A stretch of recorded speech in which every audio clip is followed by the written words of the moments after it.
Donald Trump, kalaupun tidak jadi presiden, maka dia adalah pembocor kedustaan besar perilaku globalis cabai dalam jangka panjang ke depannya yang memungkinkan membuatnya akan dieksekusi mati seperti khayalan dalam The Simpsons. Yang terbaru, dia dan timnya lakukan adalah dibocorkannya informasi bahwa ada dana 50 juta dolar yang diberikan oleh Bill Gates kepada WHO untuk menyatakan bahwa COVID adalah pandemik. Bagi globalis sangat penting untuk membuat dunia panik, dan siapa lembaga yang tertinggi yang bisa membuat dunia panik dengan cepat? Ya benar, WHO. Ketakutan yang diciptakan dengan pernyataan WHO ini kemudian kita tahu semua di media mainstream mulai mengikutinya karena media mainstream sudah dikuasai globalis. Media mainstream dunia mulai melancarkan propaganda menakutkan berikutnya dan beruntun akan bahaya COVID-19.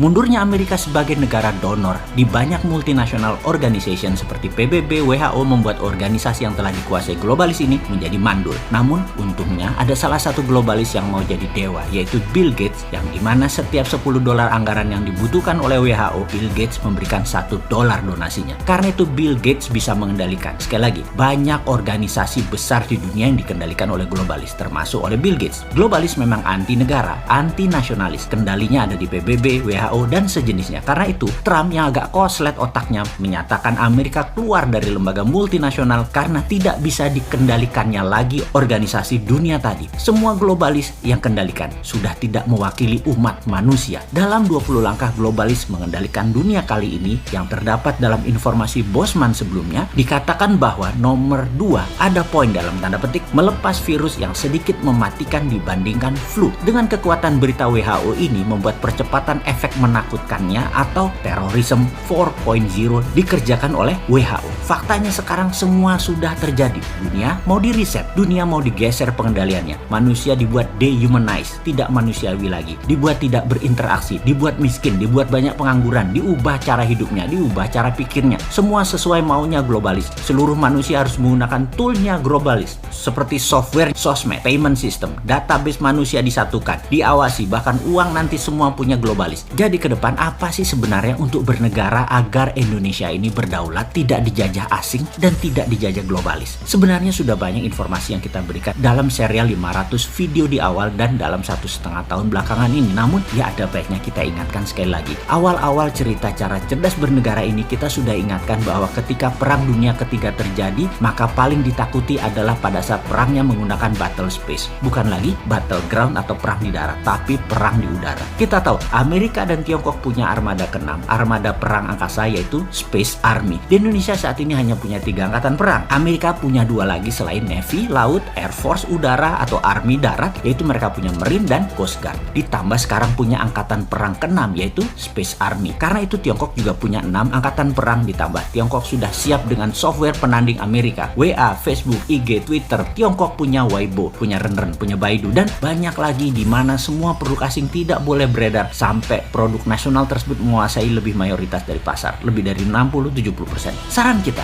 Indonesia harus membantu produk anak bangsa untuk berdaulat ini kalau mengerti cara bernegara dan pejabatnya ingin Indonesia berdaulat, bukan hanya memanfaatkan peluang oportunis yang pragmatis ikut-ikutan arus negara lain. Kita harus punya Google-nya Indonesia, WA-nya Indonesia, seperti Turki saat ini yang lakukan, seperti Elon Musk dengan kampanye anti Facebook, anti WA yang menjual data. Karena apa-apa yang gratis, Anda adalah produknya. Capek nggak Anda jadi produk? Makanya jangan pakai produk yang menjual data. Elon Musk menyarankan pindah ke Signal, namun Erdogan menyarankan pakai produk dalam negeri Turki. Ini keren. Lalu Erdogan memerintahkan rakyatnya memakai BIP.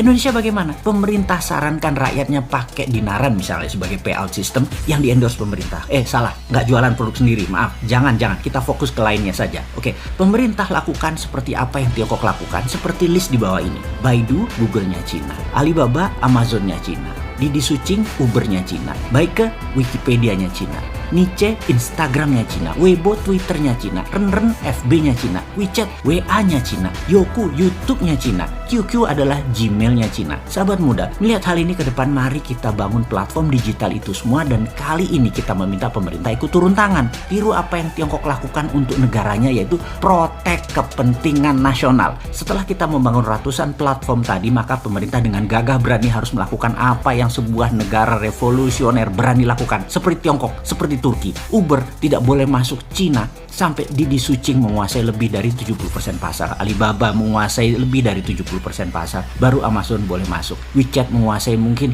lebih dari 60%. WA baru boleh masuk. Weibo menguasai 60%. Baru Twitter boleh masuk. Itu nasionalis namanya. Pejabat kalau berani begini, itu baru namanya patriotis. Walaupun nantinya perusahaan tadi walaupun mayoritas, pemerintah Tiongkok masuk ke dalamnya, tapi tidak apa-apa. Mereka tetap nasionalis dan kalian sahabat muda harus bisa membangun platform ini semua sehingga pemerintah melakukan tindakan proteksi tadi. Kalian sudah siap. Sekali lagi saya ingatkan, 3 tahun ke depan adalah masa yang sangat cepat. Dan kita semua tahu dalam waktu 3-6 bulan ini saja, kalian bisa membangun semua platform tersebut. Kemudian di semester kedua tahun ini, di tahun 2021 ini, mulailah jalankan platform-platform tadi. Sehingga cara sederhana bisa kita kalkulasi di tahun 2022 besok. Ketika mungkin 50% 5G sudah menjadi platform komunikasi, ditambah aplikasi sosmed yang beragam tadi sudah milik bangsa, Indonesia sudah menjadi negara digital. Inilah new normal. Itulah tatanan dunia baru di tahun ke depan, di tahun